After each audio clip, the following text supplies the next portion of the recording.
warahmatullahi wabarakatuh. Apa kabar Anda semua? Semoga selalu sehat. Saya Sunarif dari Forum News Network. Senang sekali bisa kembali menjumpai Anda. Baru 2 hari menjadi wali kota Solo, Gibran Rakabuming, putra Presiden Jokowi, sudah berani memerintah Menteri Perhubungan. Itu yang sedang ramai di media sosial. Apa sebenarnya ceritanya sampai kemudian netizen punya kesimpulan semacam itu? Rupanya pada hari Minggu yang lalu, Menteri Perhubungan Budi Sumadi itu melakukan kunjungan kerja ke Solo. Dan dia ditemani oleh Gibran yang baru saja dilantik menjadi wali kota Solo pada hari Jumat atau 2 hari sebelumnya. Dan dalam kunjungan tersebut kemudian Gibran mengajak Menhub untuk meninjau jalan layang atau rel layang di Simpang 7 Joglo. Dan kepada Menteri Perhubungan, Gibran meminta agar pemerintah segera merealisasikan pembangunan jalan layang itu, rel layang itu, karena kawasan itu sangat macet dan banyak dikeluhkan oleh warga. Ini rupanya kemudian yang membuat para netizen mengambil kesimpulan bahwa Gibran sudah berani memerintah Menteri Perhubungan, padahal baru 2 hari menjadi wali kota Solo. Soal begini ini tidak bisa terhindarkan, karena bagaimanapun juga kan kita tahu Gibran adalah putra Presiden Jokowi dan Menteri Perhubungan Budi Karya Sumadi ini adalah pembantu dari Presiden Jokowi. Apakah dia kemudian akan tetap menjadi Menteri Perhubungan atau tidak, itu kan tergantung pada Presiden Jokowi. Itu kalau mau tinggal di reshuffle. Kira-kira begitu logika yang muncul di kalangan publik. Soal-soal semacam ini sebenarnya sudah lama diingatkan oleh publik bahwa ketika seorang putra dari Presiden menjadi wali kota atau bahkan juga menantunya di Medan, jadi Bobi Nasution menjadi wali kota, akan banyak sekali muncul konflik kepentingan. Kalau toh bukan konflik kepentingan, orang akan menganggap itu ada konflik kepentingan. Misalnya saja mereka akan mendapat prioritas karena bagaimanapun namanya anak presiden, menantu presiden. Ini soal-soal semacam ini yang banyak disoroti pada waktu itu dan bukan tidak mungkin itu akan terjadi. Bagaimanapun juga tentu saja kalau ada seorang menantu atau seorang apalagi anak seorang presiden yang menjadi kepala daerah dan kemudian mengusulkan berbagai proyek-proyek, tentu mau tidak mau kementerian atau departemen itu harus memberikan prioritas. Bagaimanapun juga yang minta ini kan adalah anak dan menantu presiden. Di luar Gibran ini sebenarnya yang paling sekarang sedang jadi hit ini dalam 1-2 hari ini, bahkan dalam beberapa bulan terakhir ini adalah putra presiden yang lain, yaitu Kaisang Pangarep ini. Karena pebisnis kuliner ini sekarang ini kelihatannya mulai merambah ke saham. Dia menjadi kolektor dari berbagai saham BUMN. Misalnya pada waktu itu dia pernah mengkoleksi saham dari PT Gas. Dan kemudian saham yang dibeli itu juga langsung naik. Dan kemudian yang bikin heboh adalah ketika dia membeli saham Antam. Pada waktu itu saham Antam nilainya masih sangat rendah. Dan begitu dia membeli saham itu dan kemudian mencuit di akun media sosialnya itu, memang tak lama kemudian saham-saham Antam ini melejit. Bahkan kemudian pernah terjadi angkanya itu tembus tertinggi dalam 1 dekade terakhir atau 10 tahun terakhir. Dan angkanya juga terus pada waktu naik, dan angkanya terus naik. Dan pada waktu itu Kaisang juga menargetkan bahwa saham Antam bisa melejit sampai Rp4.000. Dan benar saja memang dengan masuknya Kaisang ke saham PT Antam itu kemudian penjualan saham dari PT Antam melejit, bahkan pernah tercatat mencapai 5 triliun. Angkanya luar biasa tinggi. Tentu saja apa yang salah dengan masuknya Kaisang ini di bursa saham? Memang secara resmi tidak ada larangan, tetapi ini tentu saja ini berkaitan dengan masalah etika. Bagaimanapun juga Kaisang itu adalah putra seorang presiden. Dia tentu saja punya pengaruh. Orang bisa curiga gitu, misalnya dia sudah mendapatkan informasi dari dalam yang disebut sebagai insider trading, sehingga kemudian semua saham-saham yang dia beli nilainya naik tinggi. Dan seperti disebutkan oleh seorang sahabatnya yang juga pemain saham, Kaisang ini tipikal bukan investor jangka panjang, dia tipikal investor jangka pendek. Jadi dia mengejar capital gain, membeli dan kemudian ketika nilainya naik sangat tinggi, dia kemudian melepas. Dari situ kemudian dia mendapat capital gain atau keuntungan jangka pendek. Dan terbukti selama beberapa bulan terakhir ini saham-saham perusahaan BUMN yang dibeli oleh Kaisang ini kemudian memang melejit semua. Jadi dipastikan sekarang pundi-pundi dari Kaisang ini sedang tebal-tebalnya gitu. Nah, mengapa ini menjadi persoalan? Tentu saja satu tadi berkaitan dengan insider trading, karena bagaimanapun juga Kaisang adalah putra seorang presiden, dia tentu punya akses-akses yang tidak dimiliki oleh semua orang. Atau kalau tidak berkaitan dengan insider trading, ini yang diingatkan juga oleh Bursa Efek Indonesia, para pesohor, karena Kaisang ini kan punya pengikut yang sangat besar di media sosial, jutaan orang, itu kalau dia mencuit sebuah saham, dia mencuit tentang sebuah saham, biasanya akan diikuti oleh para followernya. Padahal seperti kita ketahui kan Kaisang ini pemain baru di bursa saham. Jadi harus diakui mau tidak mau instingnya harusnya belum terlalu bagus. Kecuali kalau dia memang tipikal Raja Midas gitu. Semua yang dia sentuh itu menjadi emas dan itu memang terbukti. Persoalannya kalau kemudian harganya jeblok, ini kan juga bisa menjerumuskan banyak followernya. Kalau ikut-ikutan kemudian membeli saham seperti yang dia lakukan dan kemudian harganya jeblok, itu juga dampaknya sangat serius. Untung saja selama ini selalu untung. Di luar itu, ini adalah persoalan etika. Mengapa? Ada beberapa profesi yang memang tidak diperbolehkan untuk bermain saham itu. Misalnya kita tahu orang pegawai atau karyawan OJK itu pasti tidak boleh bermain saham karena ini berkaitan tadi itu berkaitan dengan insider trading, informasi dari dalam yang ini sangat terlarang dalam dunia saham. Karyawan Bursa Efek Indonesia juga tidak bisa sepenuhnya dia bisa membeli saham. Ada aturan internal yang menyebutkan mereka boleh membeli reksadana. Kalau reksadana ini kan bukan quick yielding, bukan beli dan kemudian jual, tapi dia jangka panjang.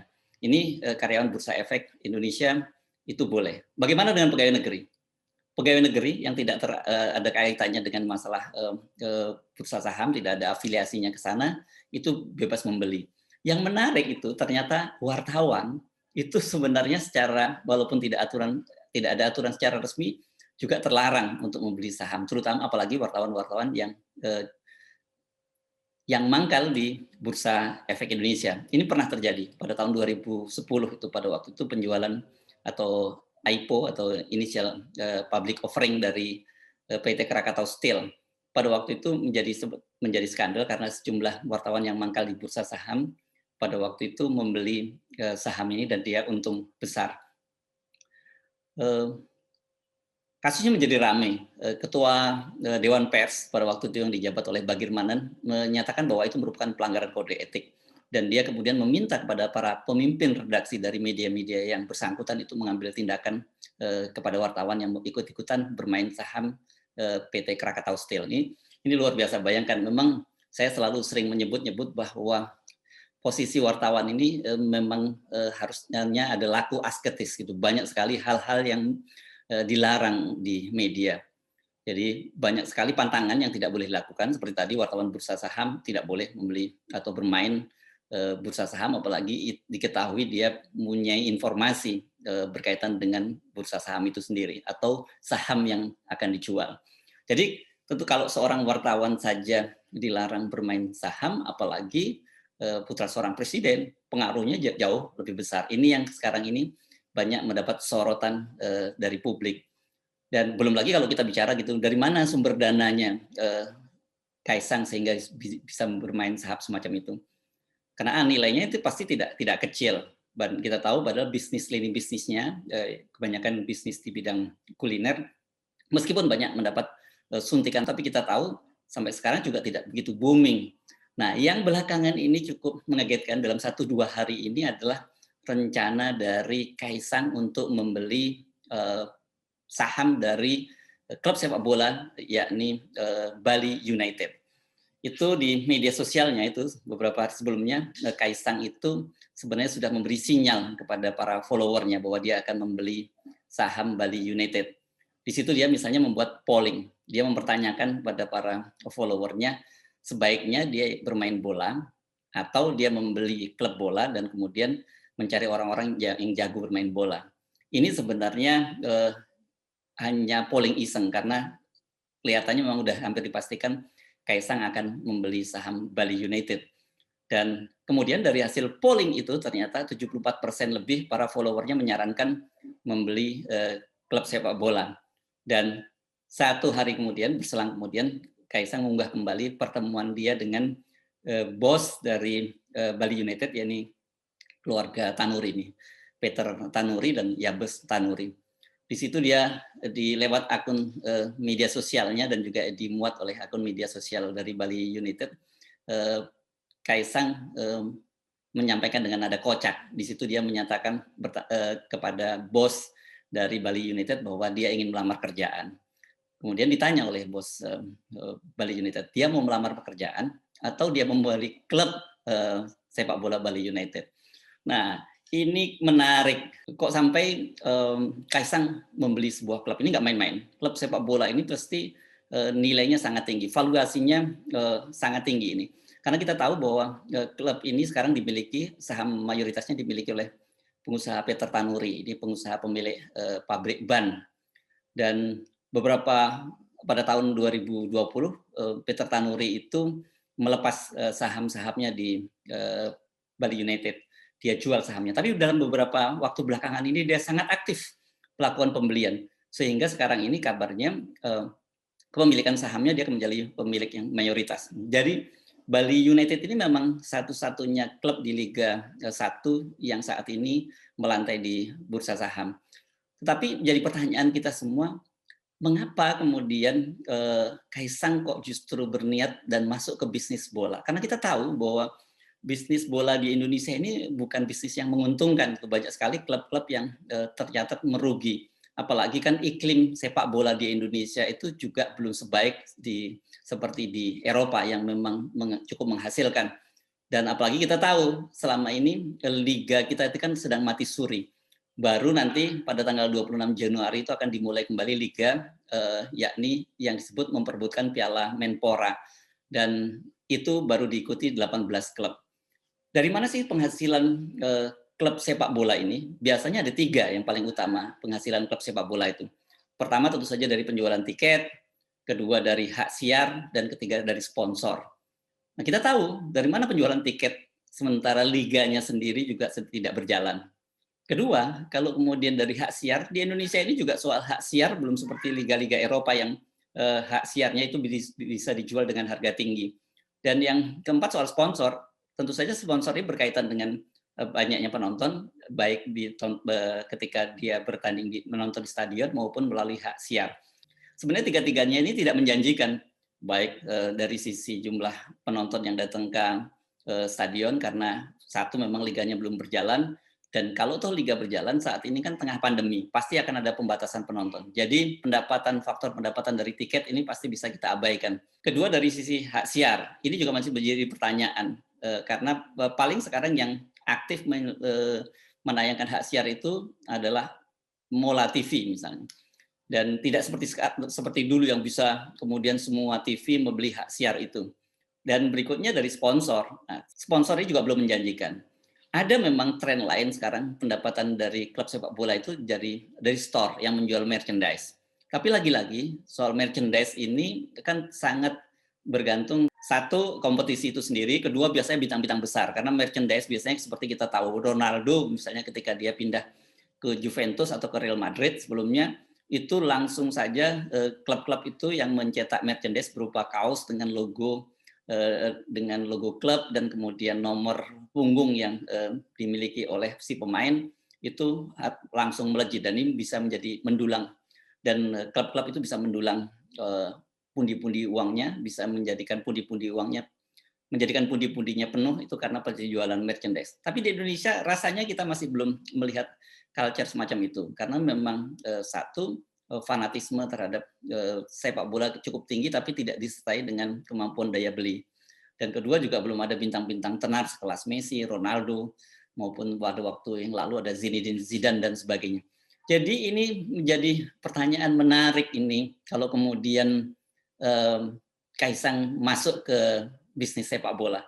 Ini bisnis sepak bola itu bukan main-main. Indonesia dulu pernah punya investor, yakni kita kenal sekarang sebagai Menteri BUMN Erick Thohir, kan pada waktu itu dia juga pernah membeli sebuah klub di Itali. Tetapi kemudian juga di tengah perjalanan kan dijual kembali oleh Erick Thohir. Karena bagaimanapun bisnis ini hanya pemain-pemain besar atau pengusaha-pengusaha kelas kakap, kelas dunia yang bermain.